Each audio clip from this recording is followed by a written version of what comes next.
জি, আমার প্রশ্ন হলো যে বিতের নামাজে যে দোয়া কুনুত করতে হয়, তো বিতের নামাজে সবসময় মানে নবী সাল্লাল্লাহু আলাইহি সাল্লামের হাদিস অনুযায়ী আমরা জানতে পারি যে উনি আগেও পড়তেন, রুকুর আগেও পড়তেন, আবার পরেও পড়তেন।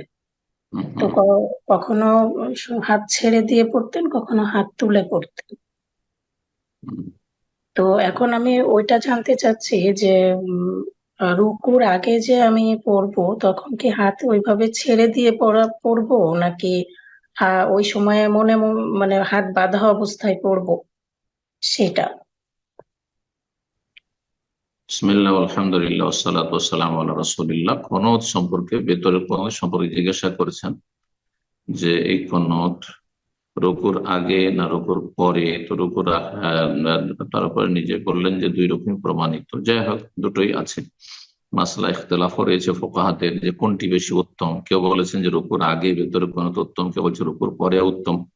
সৌদি আরবে যে আমল আছে আর অধিকাংশ আহলে হাদিসদের আমল যে রুকুর পরে।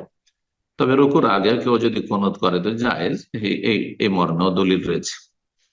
আবার কেউ বলছেন যে কুনুতুন নাযিলা হইলে রুকুর আগে, ইত্যাদি ইখতিলাফি মাসাইল আর ফিকহি মাসাইল, এতে কোনো অসুবিধা নেই। যাই হোক, আগে পরে করতে পারেন, কিন্তু হাত উঠানো সাহাবী থেকে প্রমাণিত, আর সাহাবী নিজের পক্ষ থেকে আমল করতে পারেন আব্দুল্লাহ বিন উমর। সুতরাং রুকুর আগে হোক পরে হোক হাত উঠিয়েও দোয়া করতে পারবেন। আর দোয়ার একটি শিষ্টাচার আদব হচ্ছে হাত উঠিয়ে করা।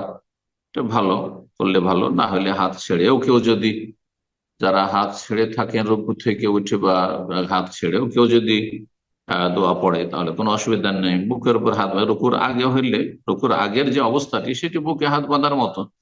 তো বুকে হাত বেঁধে থাকলো আর দোয়া করলো, তাতে কোনো অসুবিধা। আল্লাহ তাআলা।